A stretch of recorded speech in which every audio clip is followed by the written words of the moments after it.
recording. Did.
I'll call this a regular work session of the Kingston City Council order. I'd like to ask everyone to please stand.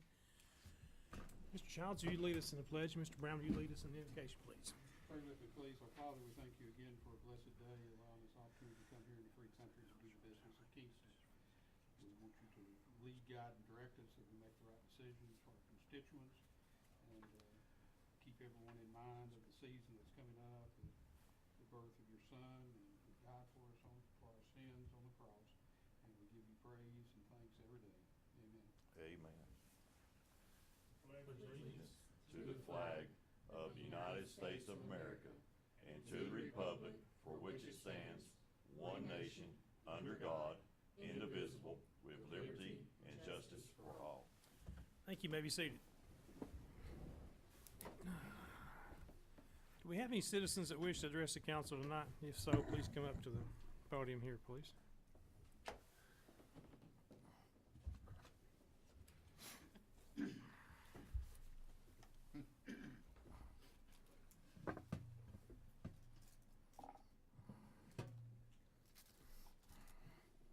Oh, yes, yes.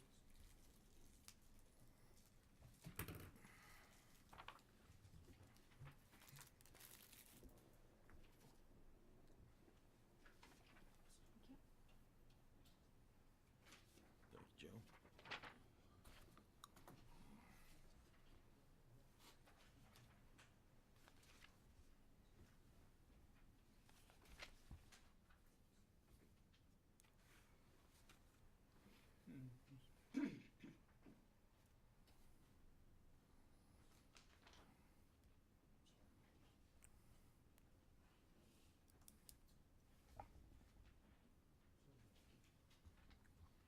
Thank you for allowing me to address the council. My name is Joe Spellman. I live at 160 Bradford Village Road here at the work session.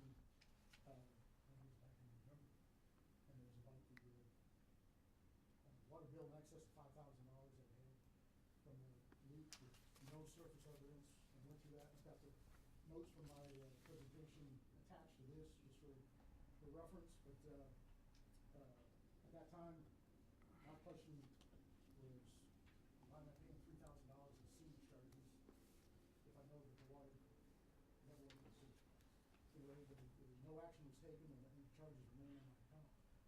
What I'm here this evening about is to request an adjustment for a delay in getting a technician out to confirm that the meter was actually recording everything properly. And, I requested a technician on Friday, July 30th. He did an in-person visit to the water department downstairs. There was no response back on Monday, Tuesday, Wednesday. On Thursday, I called again just to follow up, and the technician did arrive on Thursday the 5th. The incremental cost of that, and I can show you the details of that, is about $945.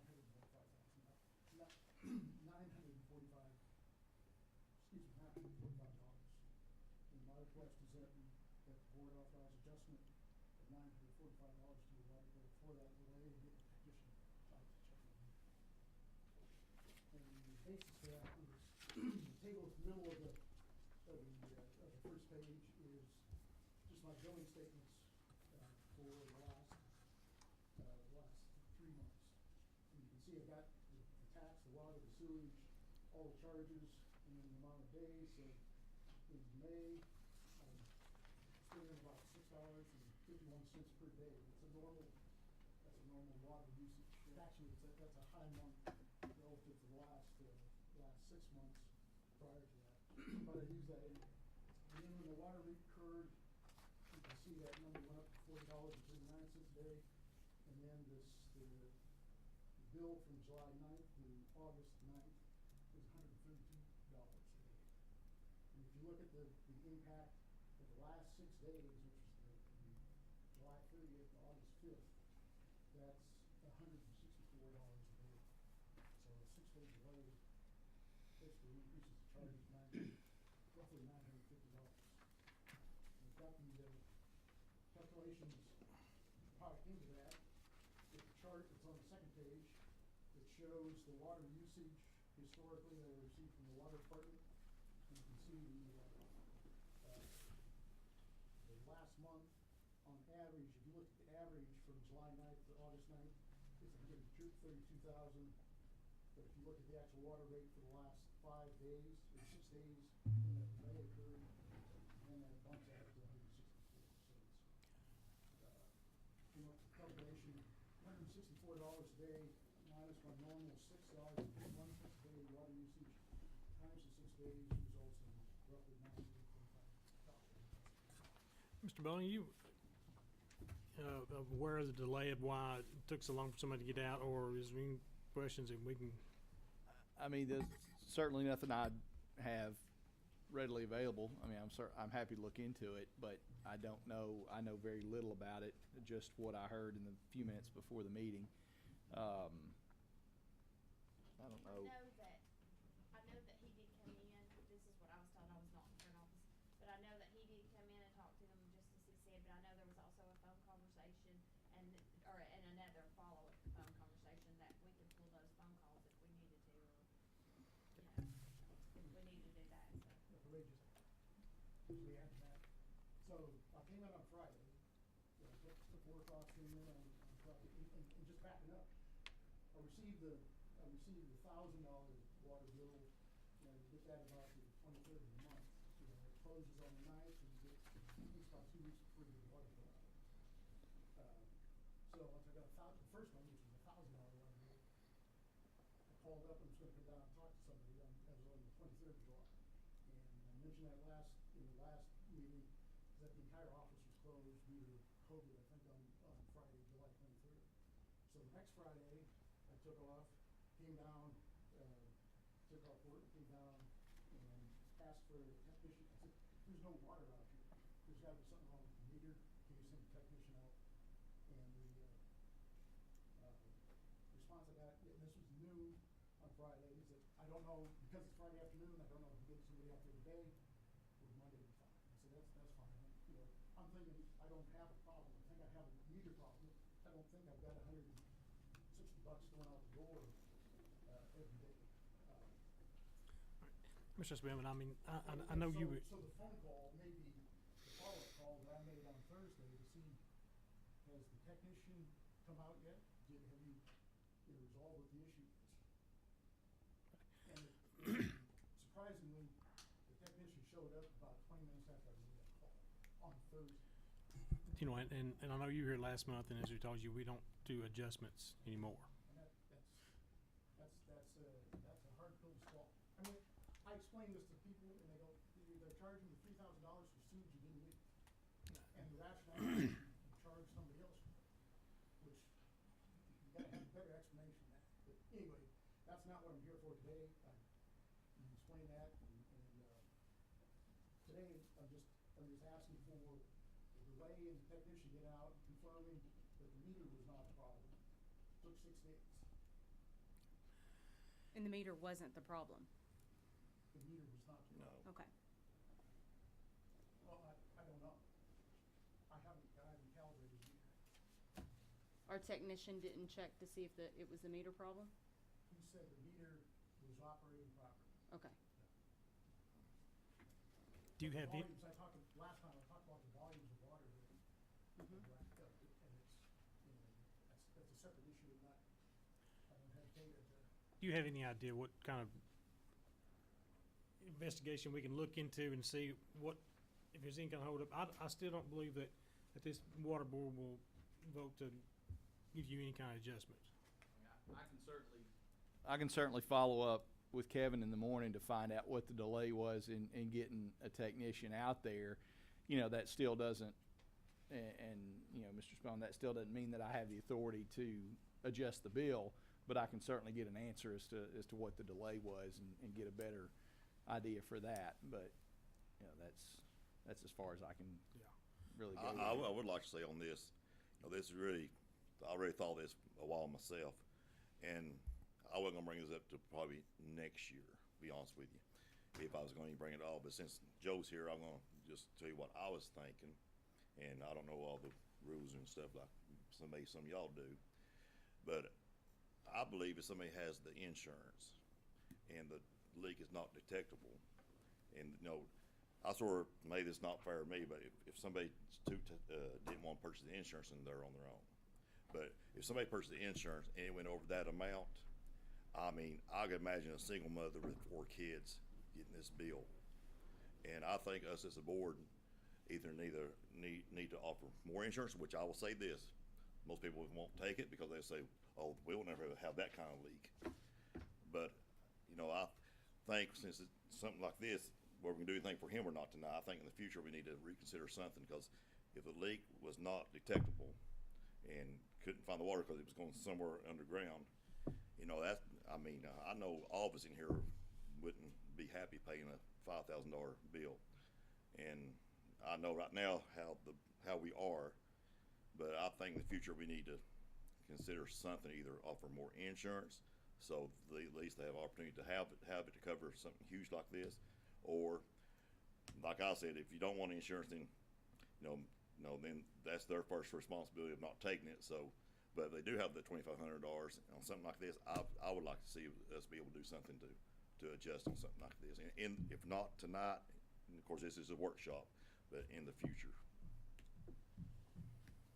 And all I'm talking about tonight is the 6-day delay with the technician. That cost me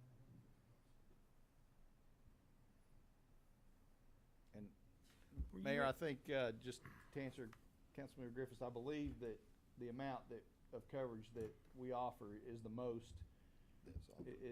that they offer right now. I think they were talking about maybe raising that to offer more, but I think the last we were told was that's the most insurance we can offer right now. So we have the maximum. I mean, I'm gonna be truthful here. Before I got on council, I watered about 4 years ago in that drought, September drought. I watered new grass for a month, and it killed me having my sewer go up about $155 more.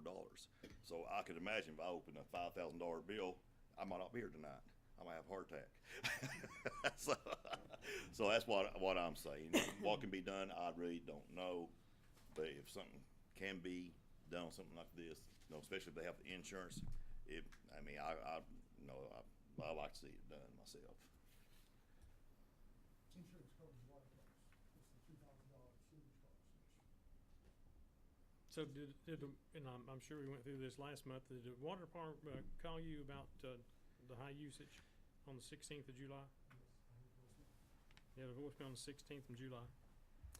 And then you waited until you got the bill on the 23rd Yeah, to visit. I go out and I've got no green spots, I've got no wet spots. I don't have a leak. But inevitably you did. Yeah, definitely. So between the time on the 23rd of July and the 30th of July, you didn't try to call back down here or So I anything? come down here on the 23rd, the office is closed, took the next Friday off, away from work, came down here and visited on the 3rd. You're talking about no call from 16th to the 23rd. No, Right. Right. no, call was on the 23rd. Our call to you. 16th to the 23rd, I did not call. What was the date that the city called you? 16th. 16th. Okay, that's what I'm saying. There was no contact between the 16th and 23rd, correct? Right. Okay. And then so that was 1 week you waited to call, and then the next week, even through that whole week, you didn't try to call down here and talk to them about it? No, came down here personally on Friday. I'm not sure what else we can do. We can discuss more what Jeff and see what we might be able to find out about more insurance or different type insurance or something, but I don't know if there's anything we can do about it right now. Right. That's what I'm saying. I'm just talking about It's the the future. 6 days between the 30th of July to the 5th of August. Well, then I'm going back to when they first contacted you on the 16th, and it took you that long to get back in touch No, I with them. understand. I understand. So- I'm not asking for a reimbursement of that. That's on me. I'm only asking for the 6 days after I came down here in person and asked for the technician. And when did the technician show up? That's it. I don't think that this board will be prepared. If somebody wants to put it on the agenda for next week and we can discuss it and vote on it, we can. Right now, we can't do anything with it. And then, can I ask why? Why? Because we don't give adjustments. We don't give No, because I'm not because talking about an adjustment for the- Mr. Spellman, because the technician didn't come out in a timely fashion. Right. I mean, it's the same way with the cable guy coming between 11 and 4. I mean, don't tell him what might have happened between the time that he got the call to come out and that Thursday. I mean, I'm still going back to you waiting 2 weeks to even contact the city back after you get the first phone call. No, it's 6 days. They called you on the 16th. 16th, I contacted him on the 23rd. You came in on the 23rd and nobody was here because we had issues with the office. I came back on the 30th. And you came back on the 30th. But between the 23rd and the 30th, did you try to call the city hall I did not. and ask them? Okay. And I'm not asking for reimbursement. Well, I understand, but I don't think there's anything we can help you with right now. And I hate it. I feel the same way with the way Randy does. We've got to do a little bit with it, or Jeff does, I'm sorry. Thank you for your time. Thank you. Is there anyone else that wishes to address the city council tonight?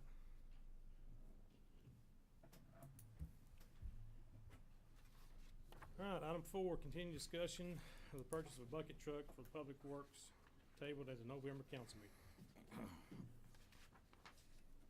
Have we been able to find any other possibility of finding a new bucket truck to buy? So, yeah, well, so first of all, this was, obviously this is a tabled, so it's gonna be on the agenda next week, anyway, but I put it on here just in case any of you had any discussion. We thought we had a pretty good lead, but right now we're still, we're still looking, but nothing definitive at this point that I have information on. Now, some others may have some more information on that. We looked at one truck, but it doesn't look like we're gonna be able to get it inspected to even see if we could get it certified, and if we could, then, I don't know that it's gonna meet our needs, but we're still looking. We're just kinda, mostly waiting to see what direction, council goes next week, before we look too hard, if that makes sense. It's, depending on, if you all tell us to go out and buy a truck, that's what we'll do. But we're just kind of waiting to see what direction you guys want to take.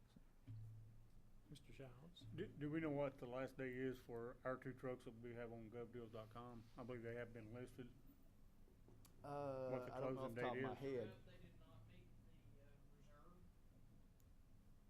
so we'll have to put them back on there. Yeah, we're gonna relist them. They didn't. Said 15,000 reserve on the big one, and I think 3,000 on the little one, so we're not bad. So So we'll have to relist them. and we'll probably do that for what? 30 days or 2 weeks? 14 days. 14 days. Okay. I did speak to a guy today about the possibility of checking the one to be certified that David's referring to. And his advice was he wouldn't advise putting in any money into it for what our needs were. But that being said, there are used bucket trucks out there. I've talked to a guy today about one that's $49,500 for a 2012.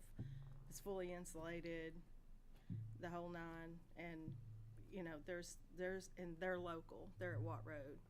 So, and he has 2, a 2012, a 2013. So That are certified? yes. Okay. So that the one I talked to him today about is certified, 45 foot, has a 1500 hydraulic winch on the front. It's already it's already ready to roll, so. What's the price? $49,500. And if we had put hoses on the other one that we were talking about to get it certified, we were told the hoses would run probably around $9,000. So then you're putting them into an older truck. This guy was telling me that they don't even look at trucks anymore that are older than a 2008. So. Yeah, this truck, we give you a little of the backstory. Had a citizen reach out to me, had seen the discussion about it, and we appreciate him doing this, but he made arrangements at his employer. They had a truck that they would possibly donate to the city. So we went and looked at it. It's a 95, so it's basically the same year as one of the ones we're getting rid of. But, we knew it needed hose replacement. Beyond that, we didn't know a lot about the truck. As the Vice Mayor said, it'd be about $9,000, $10,000 we estimate to replace the hoses. But we have no idea if the truck could be certified. We inquired as to whether we could take it to get somebody to look at it to see if we put the new hoses on, if it could be certified. They wouldn't let it come off their property.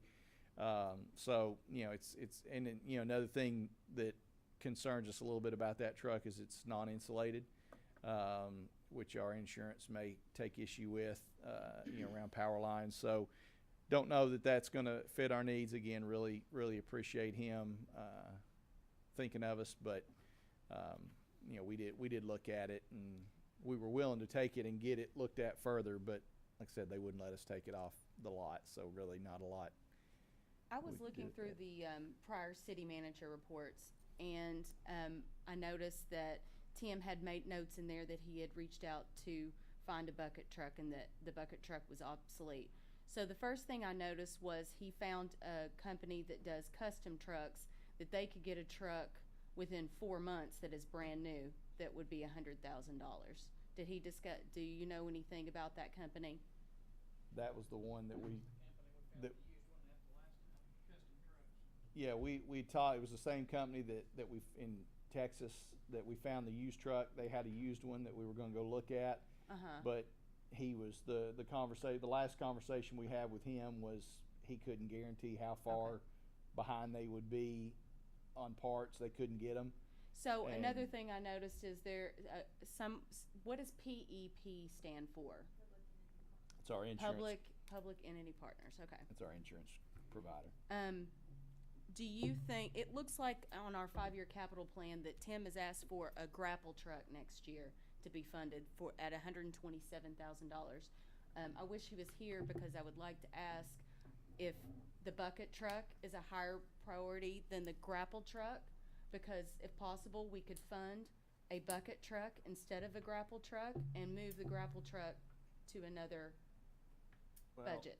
We've always had a bucket truck. We know we use them. We've never had a grapple truck, so it's it's one of those that, if the funding's ever there, we'd like to have it. It's been bumped on the 5-year plan a few times just because there's been more pressing needs. I mean, it's and we've already bought classify that as a want, not a need. Okay, so we've already bought the skid loader, right? Mm-hmm.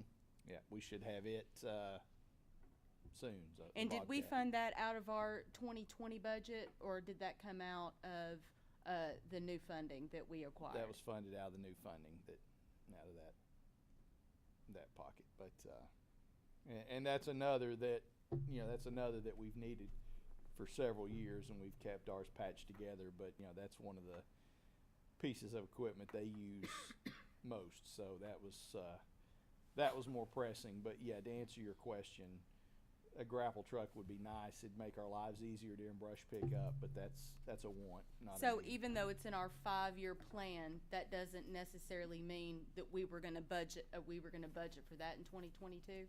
No, that's perspective. Okay. I mean, those are what our needs are. That's a rolling plan, obviously dependent on funding. But if we have something in the 5-year plan for 2022 and we don't have the funds, or we have a more pressing need comes up, it's not uncommon for things to get bumped back if it's not a high priority. You know, because that is an organic document, so. Yeah, because I was looking It's- through the 5-year plan, and there's very little that we haven't funded that was in the 5-year plan. So, Yeah, between what we've already funded and what we're funding out of these new funds through the bond issue, we've made a big dent. And a lot of those things have been in the 5-year plan for the last 8 years, and the funding hasn't been there. So okay, so I know we haven't started on budget yet. Does it seem like there would be money in the budget for the grapple truck, or was that being considered?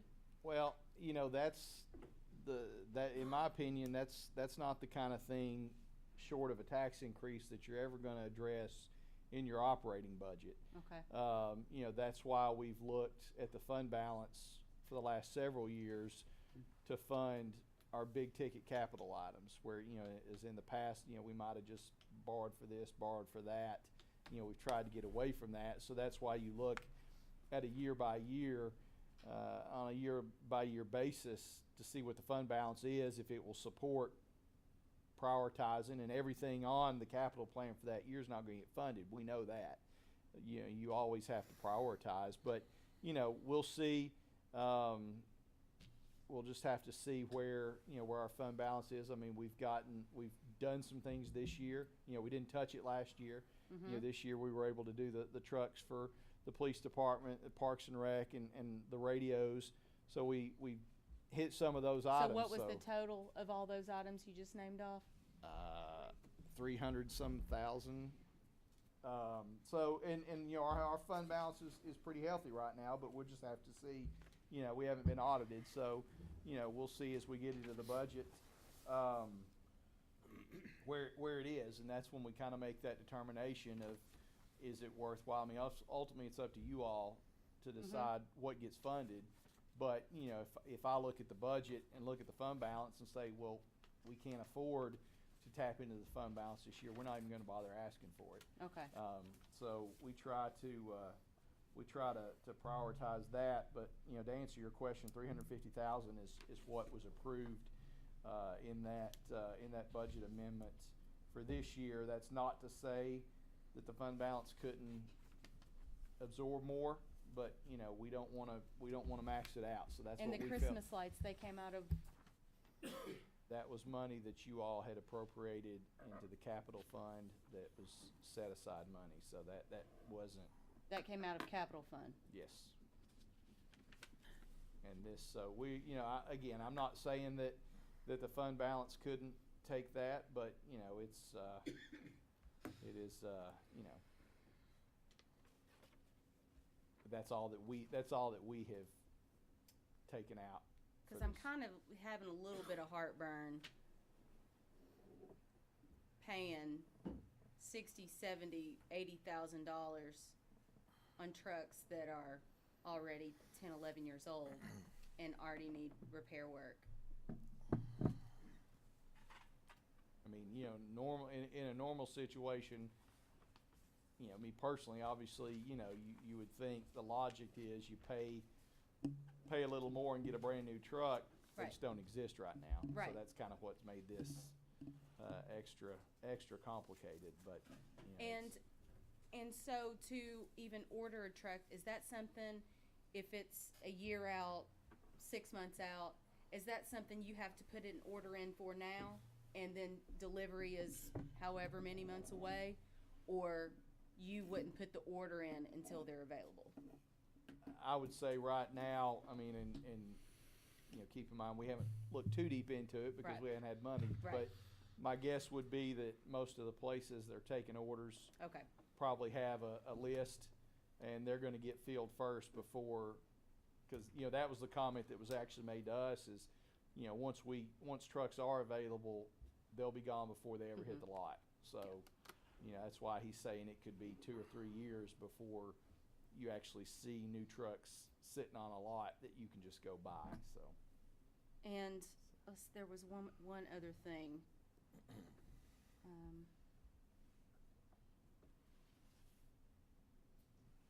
So when we were discussing the other week about how many times Tim used the bucket truck. I believe it was like 40 times.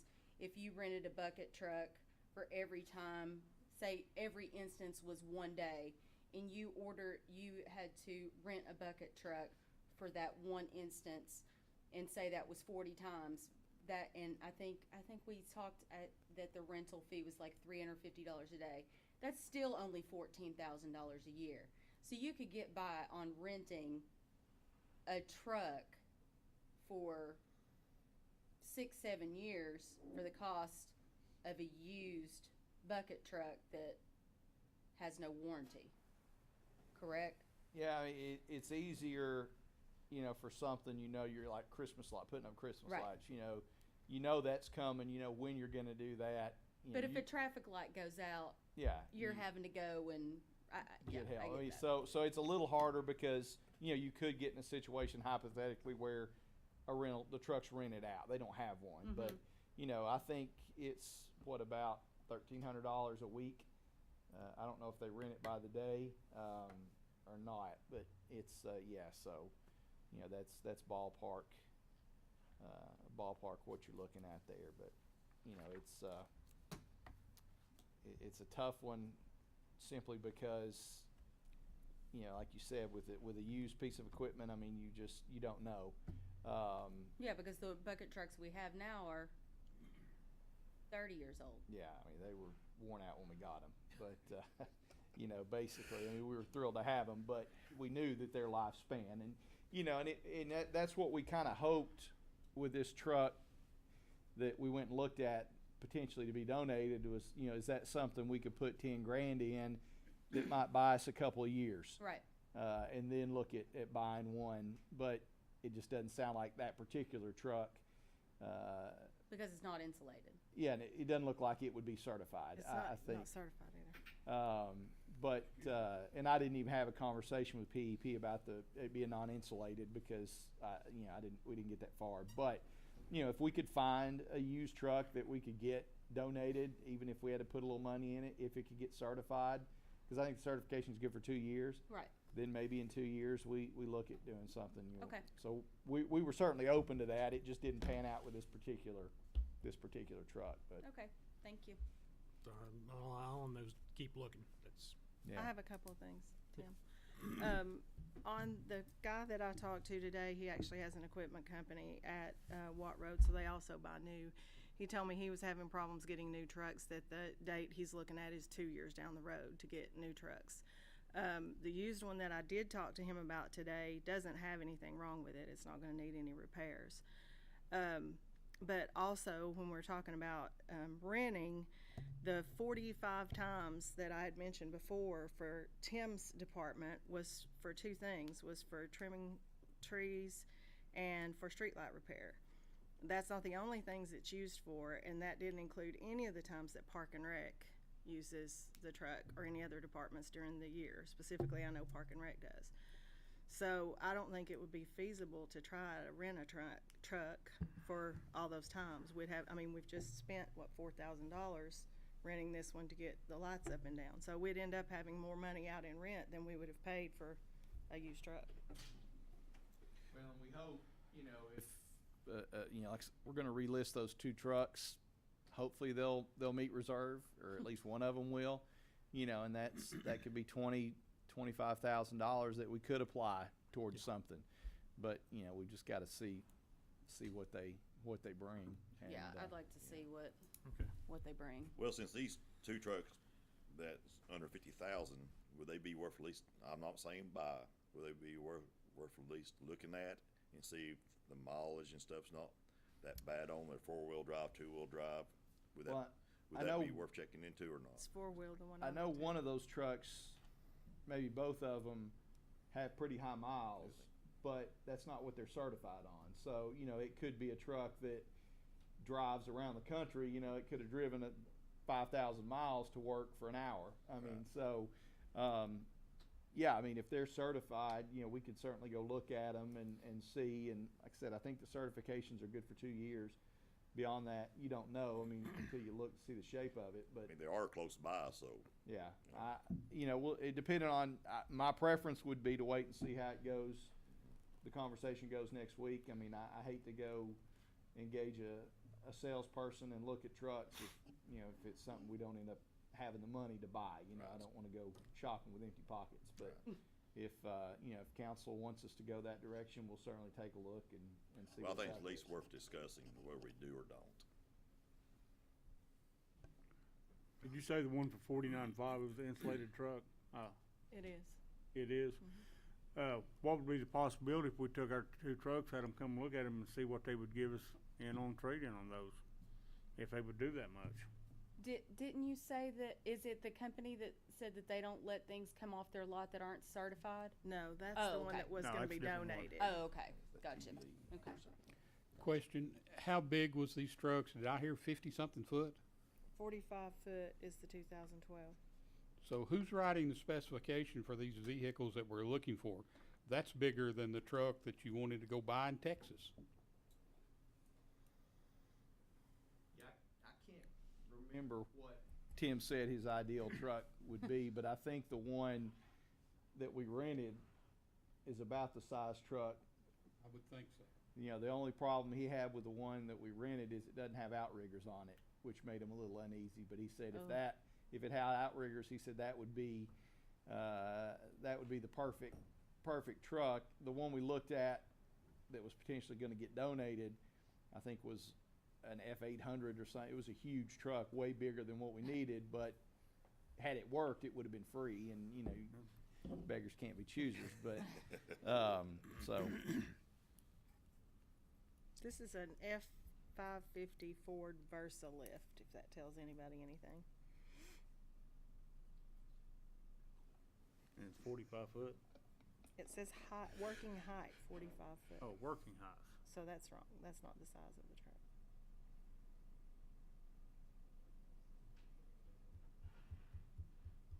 But, I mean, I just talked to that guy today for 10 minutes and, he says that he has 2 or 3 trucks that would be a possibility that are in that same price range, so.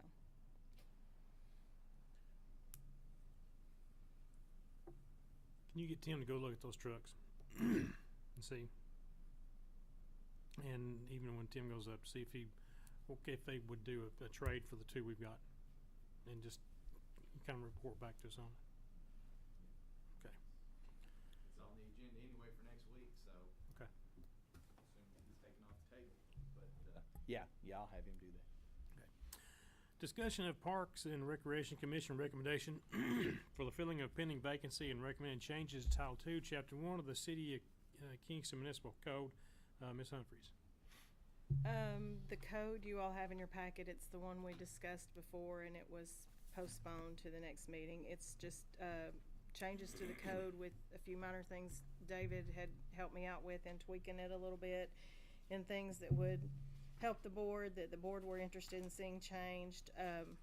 They did vote last night to approve these changes and have me to bring them to council for approval. One key thing is on the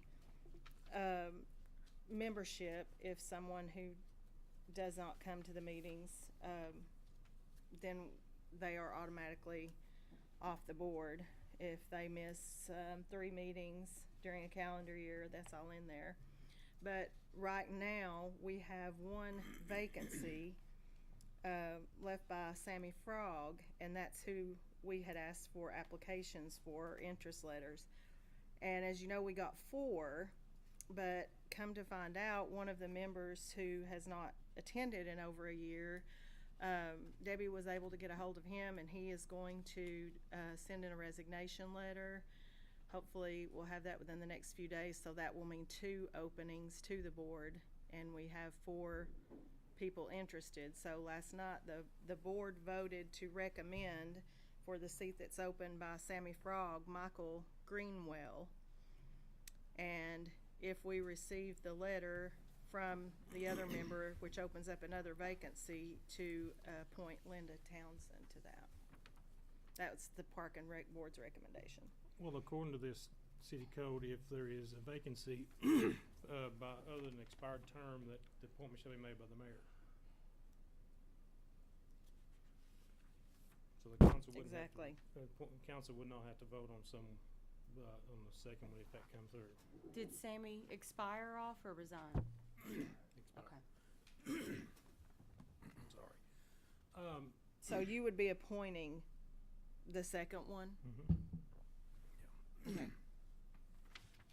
And on the the changes that you're making, and I didn't want to say anything last night at the meeting, as you guys have your meeting, I was just there to listen. So any member who is absent for 3 regular meetings in succession, and they do not participate in 2 park and rec events per year, will be automatically dropped from the commission. Yes, the way that reads now, and the reason Okay. for that is because that's been an issue. So, scenario. Okay. I'm just gonna use a name because I know him and he wouldn't mind me dropping his name. Keenan, who works for TVA, gets called and has to go to work in multiple shows for 4 months and can't make it back to Kingston to a meeting. You gonna drop him off? Well, I would assume in a situation like that, they would notify the board ahead of time. But that's not how it reads. It says they will be automatically dropped. Well, before, it had stated that without I forget how it was, but basically a reasonable explanation. But then when you get into that, everybody that misses, their explanation's reasonable to them. So, but So, what I'm saying, there you go. let's say, this happens to Keenan, he has to go work somewhere for 4 months and doesn't make 4 meetings, so he's dropped off. Oh, I understand completely what you're saying, but No, the whole, But what I'm saying is that the way it's gonna be? probably, Mr. Mayor, There can't be a probably. and I don't think, unless I had trouble last night, I went to the meeting too to listen, and what they gave out is what is yellow is what you're talking about changing, which is highlighted on that. that's basically Okay. the changes that were made from the previous one. From the previous one that's in Okay. the code. So what I'm getting to is that there's a provision in that. You have to have a show cause hearing. It's what it says. If I'm not, that's the reason I'm asking, because I was so confused last night. Y'all were talking, well, I don't know which one it is, and if it's the other one. It plainly says right here that before anybody, that they must show cause to the commission while said members shall not be retained. So, to give an explanation on that, as I was working on typing that up for the vice mayor, we went through some drafts. And I don't know how that draft got to the Parks and Rec Commission, but that highlighted, that was not the final draft. That's what they voted on last night. So- Yeah, and if you remember, I was asking, this was what was, I'd asked Debbie to print them out for me, and I said, is this the latest one? And she said, yes. So evidently, somewhere in the loop of what got printed out and what got sent was not the final draft. Well, So with that being said, I guess we need to defer that to the next meeting to have I would think the so. final draft. But, and then I'll just throw one more thing in. I'm assuming that Counselor McPherson has been working diligently, and we even had a meeting scheduled to go over on changing some of these things in the charter. And I'm assuming that you're not wanting to vote on this. If we hadn't brought this up here, you were expecting to vote on this Tuesday, I'm assuming, and change it. Well, if this met council approval, or if there were changes that council wanted to be made for it, Okay. just to get a So I don't know starting why we place. don't fold it all in to this other discussion we're gonna have when we're gonna change other things that are so blatantly wrong with traffic citations and DUIs and everything else. I don't know why we would go in and piecemeal this and send it to TML that we made a change in December, and then we're gonna make 10 more changes in January. Well, and I'll I'm let waiting on council, the answer. I'll let the city attorney speak for that. A lot of the changes that we've done on our end are things that reflect state law. I understand that. So, you know, to change this would require, you know, we're not gonna do that on our own. I mean, but, you know, you guys can change anything you want, but. Is this an um, ordinance change? Public hearing, 2 readings? Not necessarily.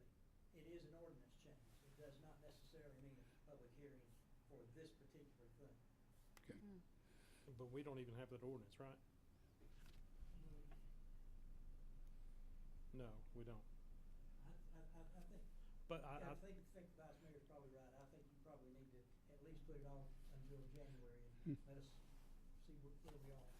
And then some of the other things, Becky, that they talked about last night that you didn't include, which, and you've explained that maybe, that this isn't what, y'all voted on something that you shouldn't have been voting on. Sounds like. So the next one I won't even bring up, but you took away some of your powers of that board and responsibilities out of what we already have that they were concerned about. That's not in this, so that may be the reason. Which ones are you referring to? Oh, it says that they made a big issue about that very last thing about sending it to the mayor or to the city council. It's already in there, what you got highlighted to change. It says that it comes to the city council, you bring it to the clerk, like all other committees. And then, it talked about, well, I'm just gonna brain dead here, about recommendations of employee. 2-103 under personnel, under what you have now, specifically goes through and says that the Park and Recreation Board is an advisory board and shall recommend, if they want to, any appointments or any employment. That's what I was trying to explain last night. I never understood that question because we have talked about that ad nauseum at the Park and Rec Board meetings. But that you this is realize that that's in there now? No, I did not. Well, if you pull your charter, it's 2-103, and you've kept, only thing that looked to me like you changed is the 102, which took the place of another 102 that's not in there now. And you've added a chairman and a vice chairman and a secretary.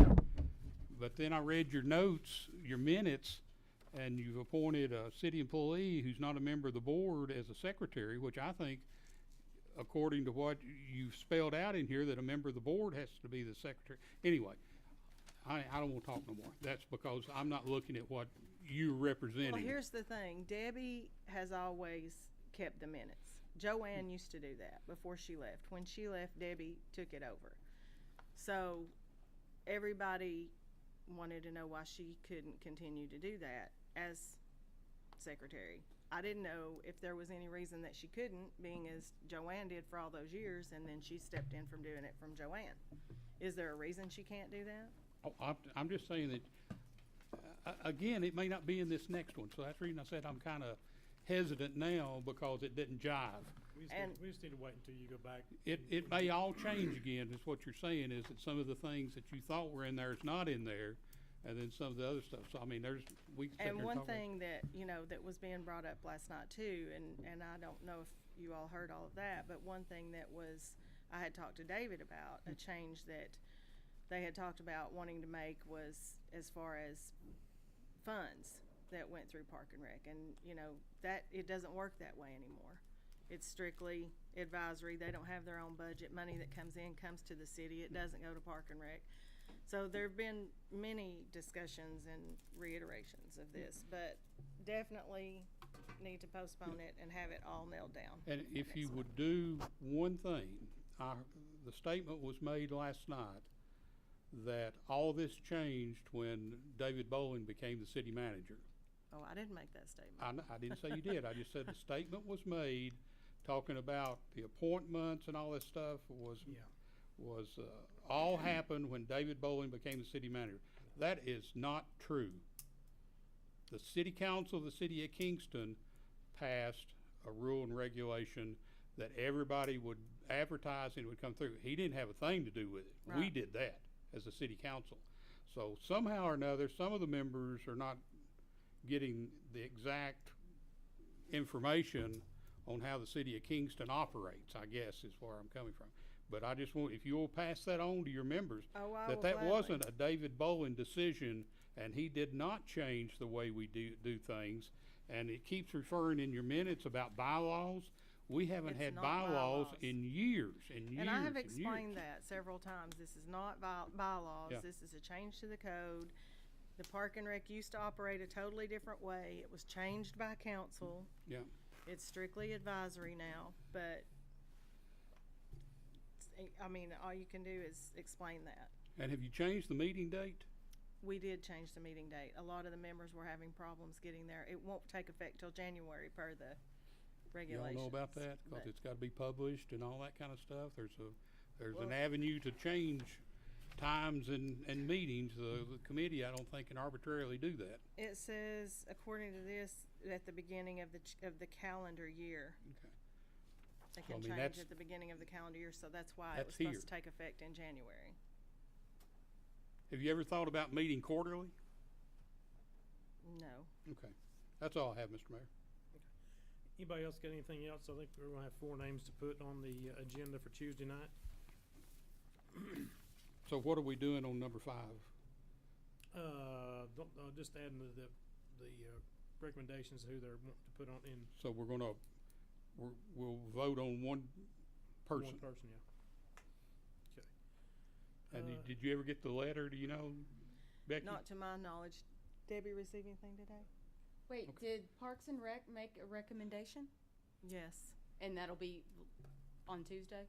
Well, that's what I was She saying. did They say that it they was. recommended Michael Greenwell. Oh, okay. And then for the second seat, Linda Townsend, but as the mayor pointed out, since that term would be an unexpired term, he would make that appointment. Okay. So that's what we'll be voting on, adding the member back to the Park Okay. and Rec Board. I didn't hear who the recommendation was. Okay. So just a question. You can appoint whoever. It doesn't have to be somebody that's applied. It can be anybody. And then Becky, just so you look, what we have in our packet, what we got in our packet may be what y'all were talking about voting on the other night, because it doesn't match the one that y'all had the other night. either. That's The draft that was in your Yes. packets was what they should have. is It what looked at last they night. should have been. Okay. Yes. So that's, That's where the problem I've came got in. 7 more questions about it. So that answers all of those. To Okay, be thank you. continued. Yeah. Anything else on the Park and Rec? Item 6, discussion of Roane County solicitation for cities interested in taking over the operation of the Swan Pond Recreational Complex. Ms. Stockton put that on the agenda, and I think she left something or got something here for us to look at. So, whoever would like to start that discussion?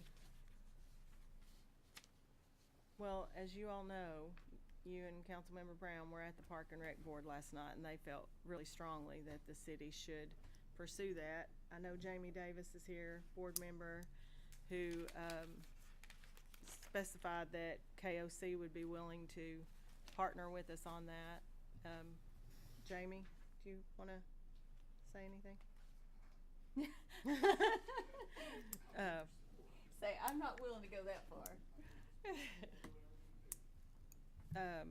So I definitely think it's something that the city should look into. I know Harriman has great interest in it, and they are steps ahead of us, way steps ahead of us. I feel like we're kind of coming into this in the 11th hour trying to pursue it, but I do think it would be something good for us to discuss and look into the possibility of obtaining that for the city.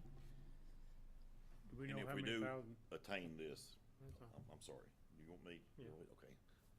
And if we do attain this, does the city have the funds with KLC helping us to keep it maintained and all? That's, Not in our current budget, no. okay. And my thinking in talking with JR and stuff is, I'm thinking it's gonna be $150,000 a year to operate, with the new employees that have to be hired, and the upkeep and all that. It's gonna be what? I'm having trouble I'm hearing. thinking it might be about $150,000 added to the budget.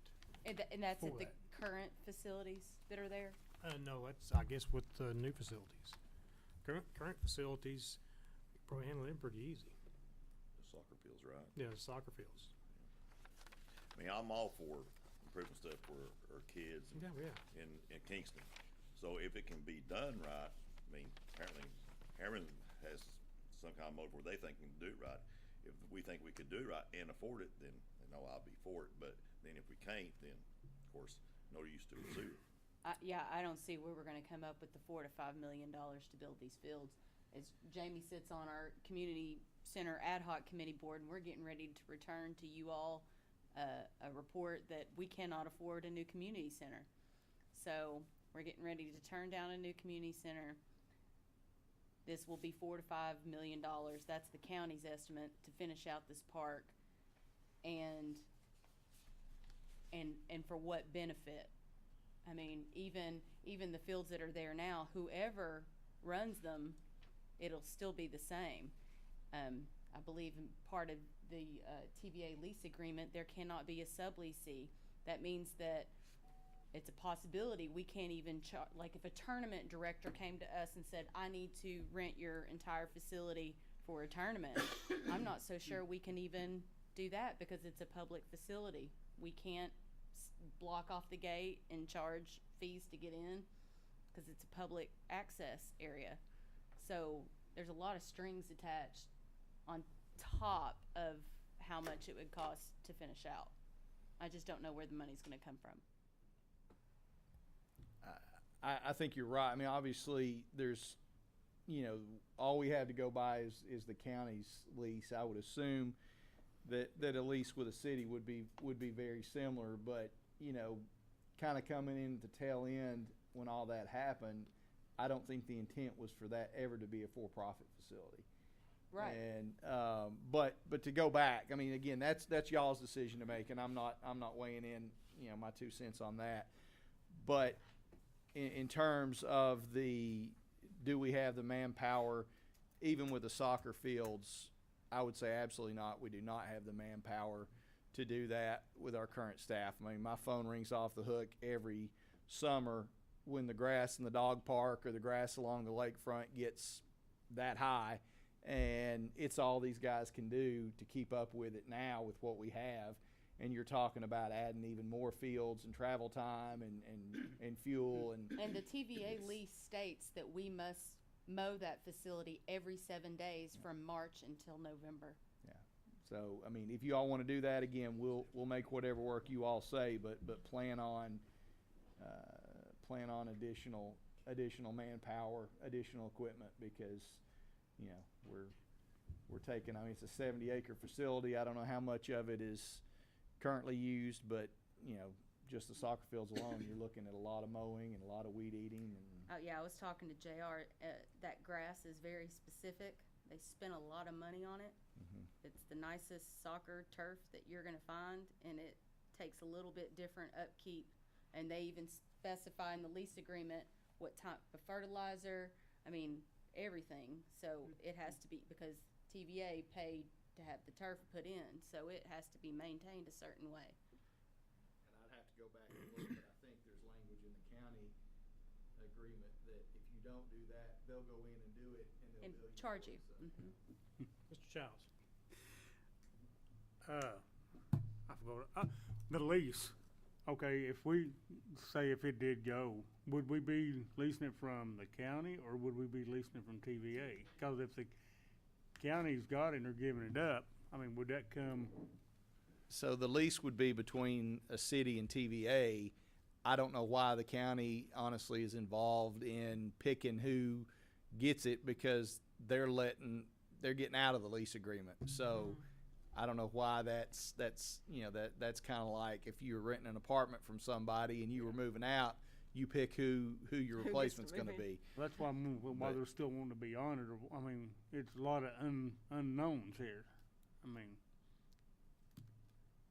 Why does the county want out of the lease? Right, because they can't afford to maintain it, or They don't want to do it. and they don't have the money to add all this. Yeah. Jamie, can you shed any light on how much help KOC would be able to provide as far as the maintenance and maintaining it? They would be able to do all of that? So we wouldn't need additional manpower? They would do the mowing every 7 to 10 days, but On the soccer field?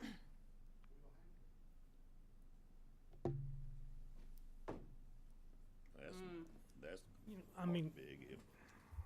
I mean, I would think if you could do that, why would TVA not contract with KOC and yeah, And I mean, AYSO. and AYSO.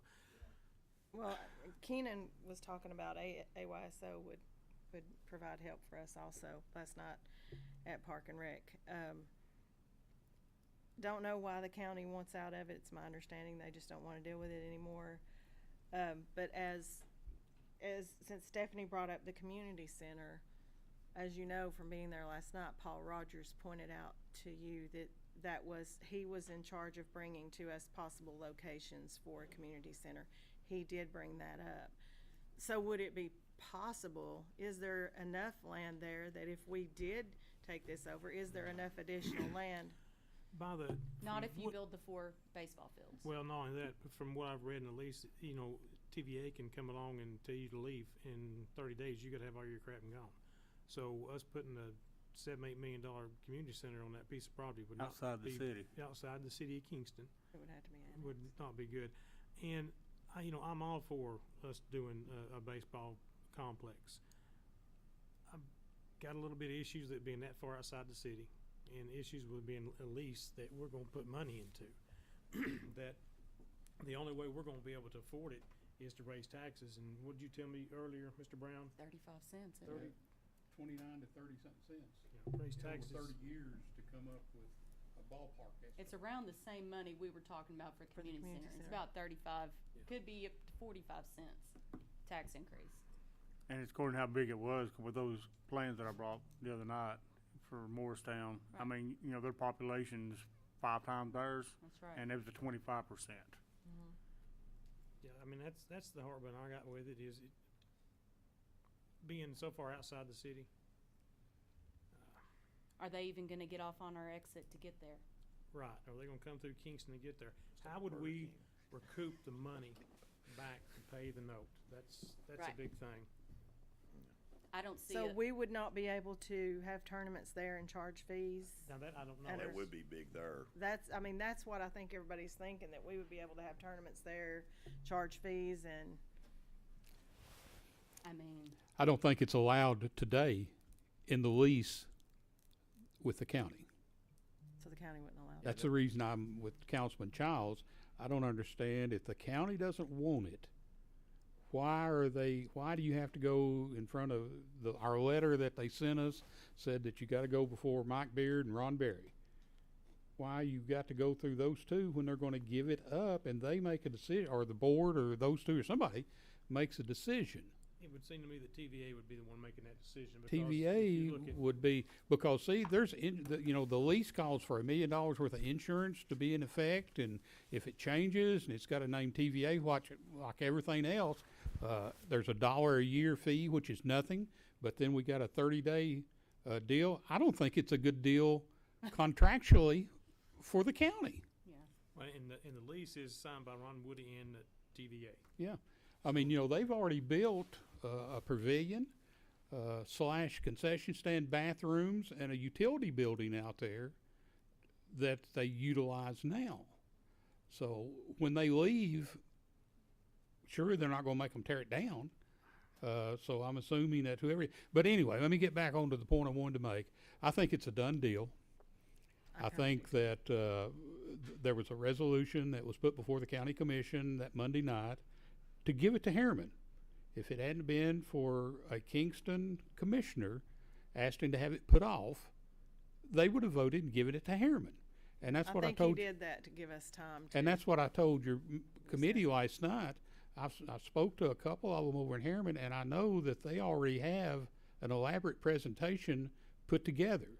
So if this council has got any intention, somebody's going to have to go to work immediately and come up with, just going in there and saying, yeah, we want it. And Jamie Davis and Heath Golf are going to help us mow it. And the Optimus Club is going to be a partner. We're behind, like you said before, we're behind. Keenan and Jamie and some others were going to work on a presentation if the council was interested in pursuing it. I think Harriman's got a huge jump on us, and obviously there's some reason they're not worried about all the contract with TVA, because I am they're on wondering the ball. why they're not, and what's so positive for them to get it, and of course, Well- what we see, what we see on this. I mean, looks totally different. I would say Harriman sees benefit because it's in Harriman and they're driving through Harriman to get there. And getting off at Harriman exits and spending money at Harriman exits to get off there.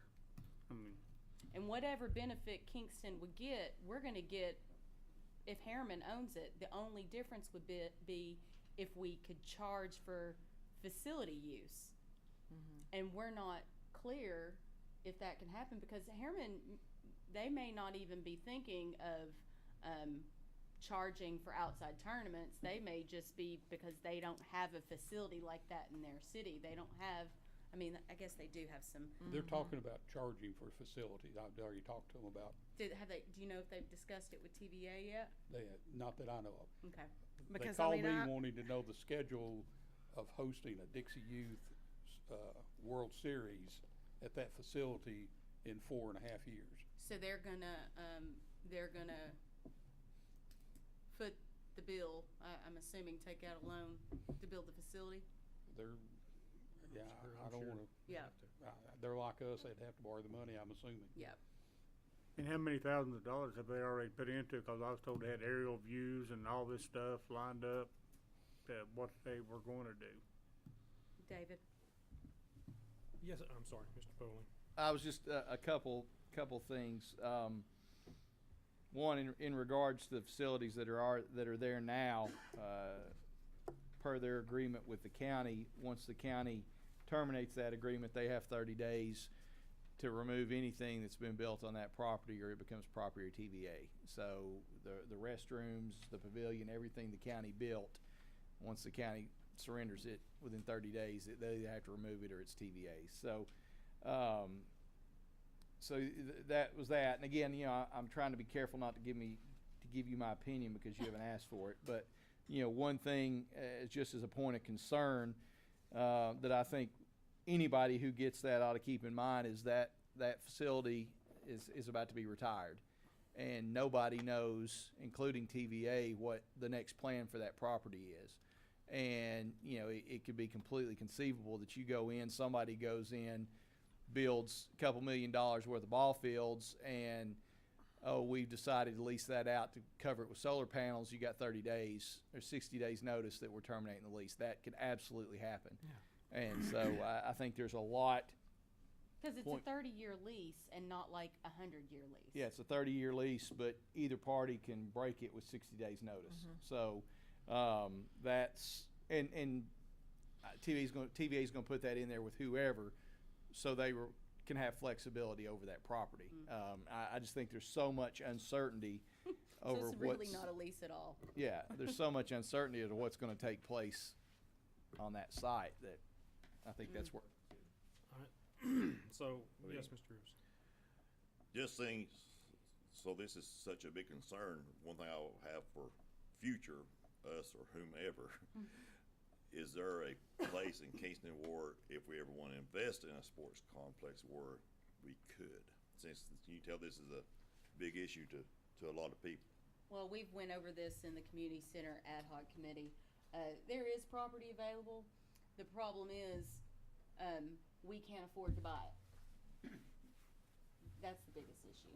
But if we had our own property though, whenever that, a year from now, 10 years from now, had our own property though, we could hold terms and charge. Yeah. Oh, yeah. Okay. If it's So on our that property. would be a big plus, where this is, where we don't know on this one Or yet. have an outside company come in and build their own facilities. Is this a time to look at annexing all the TVA property on the right-hand side of the road with TVA's permission? Oh, we just one pond? Circle? There you go. And the only reason There I'm you go. mentioning that, what happens in 2028 when they shut the steam plant down? And somebody else comes in and they say they surplus it, and some multi-million-dollar something goes out there. They tear the footprint down and something else goes. The only way we can annex is with permission. I could have sworn that TVA said in their public meeting that once that property is retired, nothing will be put on it besides solar fields. I can't remember if they even said a park could even go on there. So I can't see anything other than a gas facility or solar facility. And you can't tax a solar facility. That's right. Does Or an airport. What? An airport. anybody want to add this to the agenda?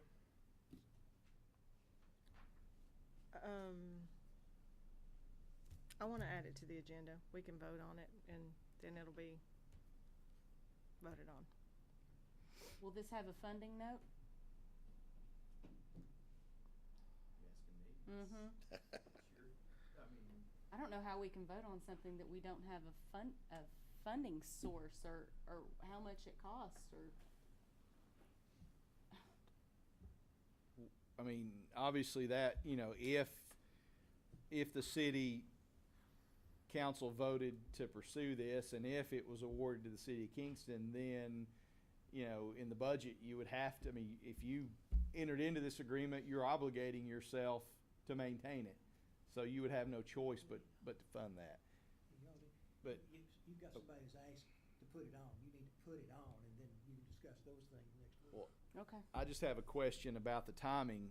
You've asked to put this on the agenda for next week. When is the meeting? I think it's Next 16th. 16th. Thursday, I think. So if you all vote to do this, there's gonna be 2 days to put together a presentation, so.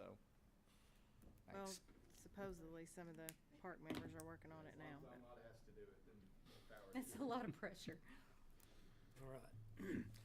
Item 7, discussion of planning commission's recommendation on ordinance amending the zoning ordinance of the city of Kingston, Tennessee by establishing regulations for campgrounds, travel trailers, recreation vehicles in Kingston, Tennessee. I'll turn this over to Ms. Wright while I go to the restroom. Okay. This took 3 months of vigorous discussion. Please look over it in the next week, and we're gonna have it on the agenda to vote on Tuesday. Does this take 2 readings? Takes 2 readings. So make sure you all go over it with the fine tooth comb, because we'll be voting on this on Tuesday. It was an extremely long document. We have edited it down. It took 2 months of discussion and voting to get the commission, planning commission, to agree with everything in the document, and I'm sure you all will have comments as well, so. And that's all I have on it.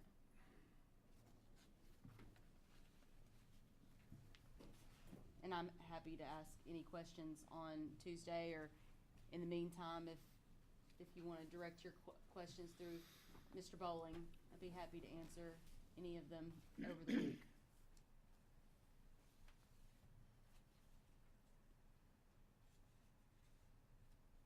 Anybody got any questions on the ordinance? Stephanie, does this adversely affect any existing campground facility or? It does parking? not affect any existing facility unless they come to planning commission to change their site. And that would be adding sites or? Mm-hmm.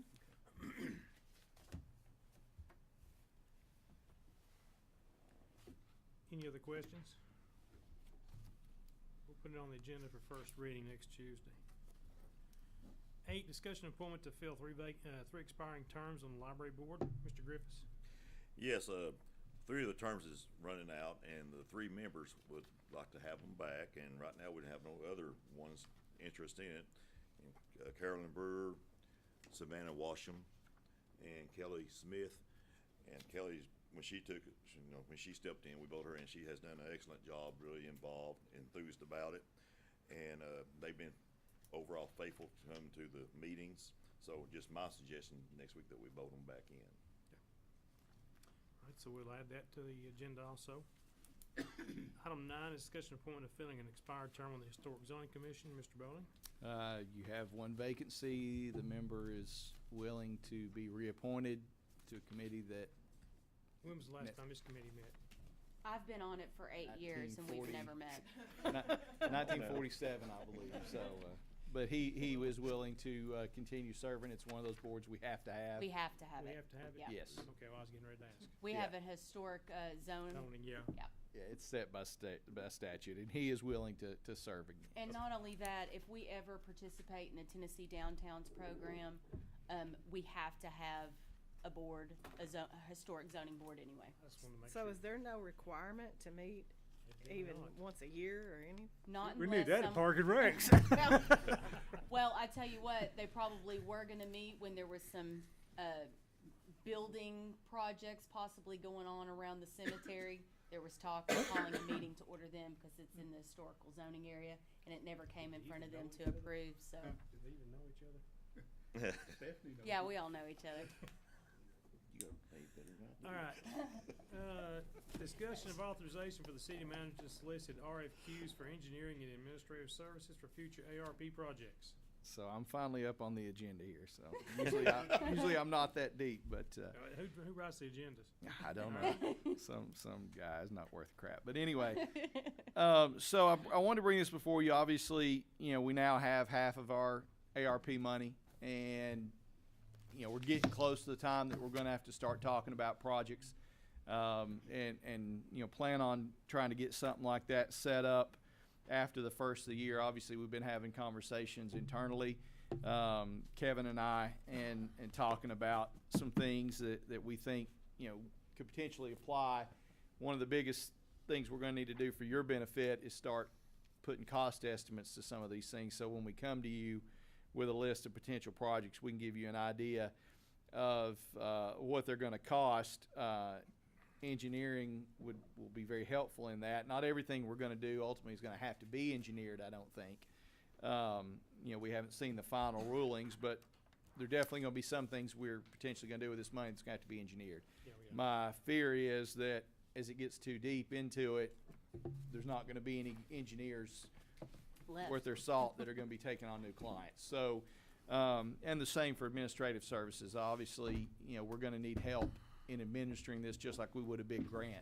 Okay. And so what I'd like to do is go ahead and solicit RFQs, which is something we'll have to do, we'll be required to do by the act anyway. I'd like to go ahead and do that, get that out of the way, so when we are ready to engage in, to use engineer, we've got somebody on board. So, Okay, that sounds so I'd good. like to do that. All right, shouldn't be a problem. Next item is discuss items requested to be surplus. I guess that's that list that you gave us. Yes, there's a list in your packet. I know we're coming to you.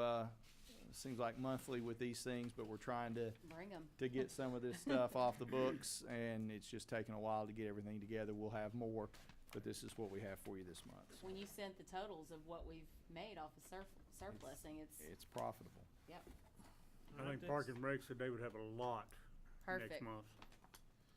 Yeah, we have more coming. So That's the end of the agenda, so I'll go around the room. Mr. Griffiths, do you have anything? Only thing I'll mention real quick, and I'll mention probably again next week, the library is gonna have a Christmas program, a magician, on the 21st at 4 p.m. Anybody has any kids or grandkids who would like to come to it, it's the 21st at 4 p.m. Anything else? Mr. Wright, anything? I don't. Brown? If you drive by Ladd Landing, they tore the old ramp is out.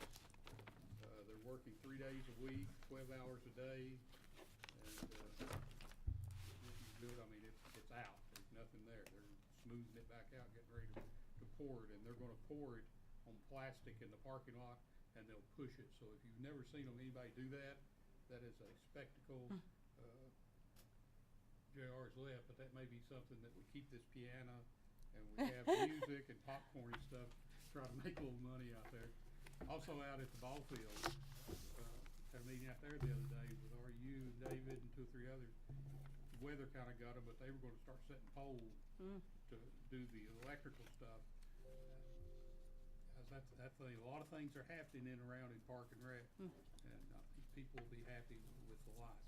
The last thing I have, Mr. Mayor, is I want to congratulate one of our council members for doing an outstanding job today in hosting the TML District 2 meeting, even though I didn't get to hear him because it was all muted until he said, and thank you all very much. But That's the best way to Randy, do you it. looked really good, and it was an interesting meeting for those of you who didn't attend it. Mayor, let me back up for something, just to play off of what Tony discussed about Ladd Park, just to show you the impact that Ladd Park can have. We've already been contacted by at least 3 tournament directors, and we just started work yesterday. 4. 4 now. Had one more contact with the kayak thing. Yep. A regional one. So it'll be good to see that investment in our city will actually have a return in this instance. And that's all I have. Hopefully we can expand that parking lot in the next month. That's exactly right. That's what we're hoping. That's it. Mr. Brown, anything else? No, thank you. Giles? Since our loan has went through and stuff, the sidewalk to nowhere, when are we planning on starting that? And is it gonna be the regular concrete, like with the walking trail that comes down, so it lines up, matches? Yes, and to answer your question as to when, probably right after the holidays. We've been, obviously slammed getting the greenway finished, but now that that's done, that should be starting pretty soon. So we, And I've seen the updates on the community center roof. Everything's still going as planned on it. everything's going good on it. We should have a meeting either this week or next where they'll give them the final punch list. They'll do one final inspection, give them the punch list, and they're probably 3 weeks away from being done, so. Okay. And you said that we had ordered the skidster thing for Tim out of is that what I understood a while ago? Yeah, it's been ordered, and do you remember what he said the delivery date for that was? I don't, off the top of my head. What are we but talking it's for the Bobcat. Bobcat. Oh, So okay. it's coming though. It's on Okay. order, so. I can't remember what else was on there. I guess that's all I have. Just that sidewalk to nowhere, 'cause Yeah, I it's coming. wanna so. get that put in. Ms. Summers, you got anything? No, just appreciate the help from Councilmember Childs in getting the part of the Christmas lights up. We still have several more, hopefully, to be put up, but everybody seems to be liking what's up already. We got a lot of comments on that. We will not be getting any more done probably for the Christmas holiday. We do have, I think, the pigtails where they can put them up from Sydney Bridge into town. I think 4 locations, that what Kendall was telling me. I don't know if they got them put up, but there was 4 poles available out through there where they had electricity where they could hook their snowflakes up. But with everything going on, the holidays and everything, he said we would have to plan a time this year to get it ready for next year as far as coming out to City Hall.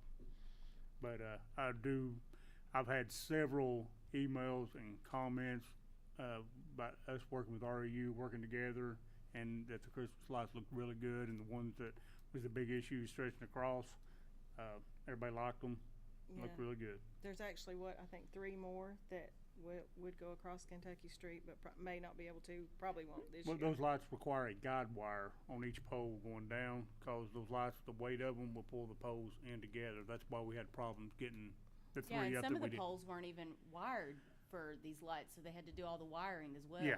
It's a lot of work. And there was comments on Facebook. I'll have to bring this up I because of know. Tony's devil.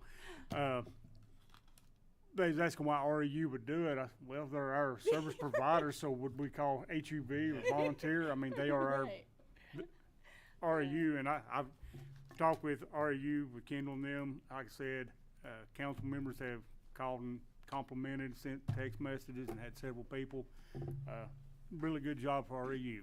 Big shout out for them. I've gotten several calls and texts and too, and everybody really seems to like them. I know there was a complainer, which you always have, on Facebook complaining about the way the lights are turned on Ray Street, and that there was no thought that went into that. There was actually a lot of thought that went into that.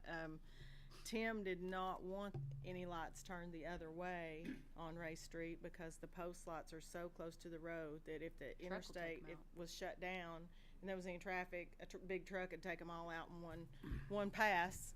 And that was one reason, and also because of the distance to the overhang on the Duncan Agee building. There's no light that would even go around that globe that would fit in that space. So there was a sample sent and put up to see how it was going to look before those were ever ordered, and it was the consensus that they would look good and order them. But there was a lot of thought went into that. Anything else, Ms. Summers? No. I'm gonna wait till the end. Go ahead, Mr. Bowling. Do you have anything? Just 2 things. One, to follow up on the Ladd Park work, our pre-application for the ARC grant has been submitted. So that will determine whether or not we can apply for the grant. Fairly hopefully optimistic about that. Another thing I'm sure you'll be happy to hear, the bid packet for the traffic light controls was posted today. So, we've got that out to bid. We'll be opening bids December 27th, and we'll have hopefully something for you to approve after that. That's what I was gonna bring up. So you think it's gonna be the 27th? Yes, that will be when we open bids. That's That was my last thing that, Don't be surprised if I don't call a special call meeting on the 27th to approve this bid and get it started. All right, does anybody got anything else? That was it. That's all I have. All right, this meeting's adjourned. Bring something of substance. Well, that is. I don't want to delay 2 more weeks.